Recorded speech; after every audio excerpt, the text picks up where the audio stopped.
You stopped everything. No phone, no Netflix, no scrolling, silence, stillness, just you. That was supposed to fix it, right? Reset your brain, calm your mind, bring clarity. But instead, you felt worse, restless, tense, anxious. You thought dopamine was the problem. So you tried to kill it, but that's not how your brain works. And deep down, you felt it. This detox wasn't healing you, it was breaking you, and you're not alone. Thousands are quitting everything cold turkey and ending up with panic attacks, insomnia, and guilt. But let's be clear. Dopamine isn't the villain. It's not a toxin. It's not a drug you flush out. It's a signal, a messenger. It tells your brain what to pay attention to, what to chase, what to care about. The problem isn't dopamine. It's how you're managing it, or more often, how you're being manipulated by it. Every time you open your phone, you're hit with micro rewards. Unpredictable, quick, and cheap, and your brain loves it. Because it was built to love novelty. Back in nature, novelty kept us alive. Today, it keeps us addicted. That's why detox sounds like the answer. Cut it all, reset the system. But the truth is, dopamine doesn't reset like that. There's no flush, there's no cleansing mode. You can't starve your brain into peace.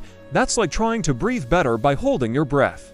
The dopamine detox, in its extreme form, isn't a reset.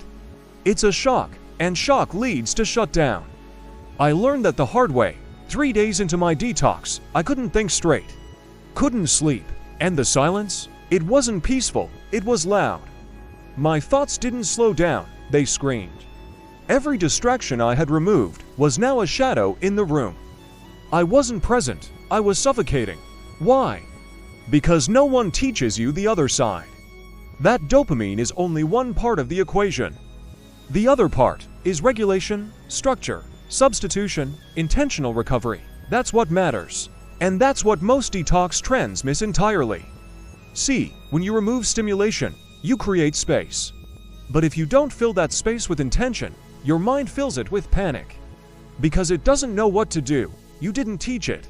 You just ripped the wires out and hoped for calm. But calm isn't default, it's built.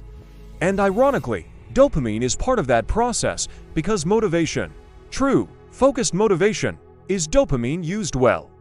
But that requires skill, discipline, awareness, and you don't build those by quitting cold. You build them by replacing chaos with clarity. So here's the fix, and no, it's not sexy.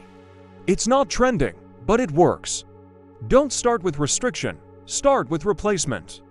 Don't remove dopamine, redirect it. Start your day with one low stimulation habit. Something boring, predictable, grounded. Make coffee.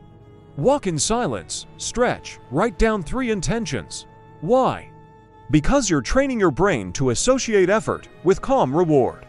Not likes, not scrolling, not shock, but rhythm, pace, presence. Your brain is plastic. It reshapes with use. When you repeat low-stim routines, you create a new loop, less craving, more clarity. And then, introduce stimulation with intention. Watch a video, but only one, on purpose, then stop. You're not depriving, you're designing.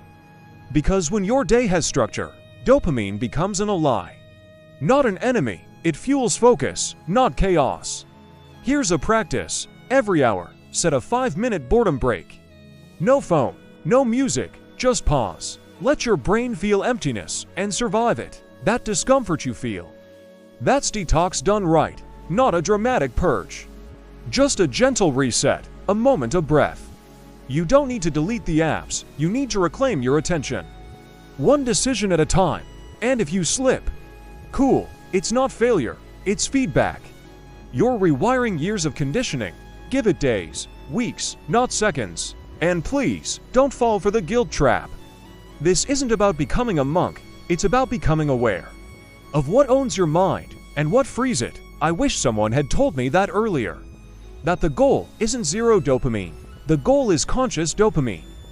And when you get it right, you start to feel alive again.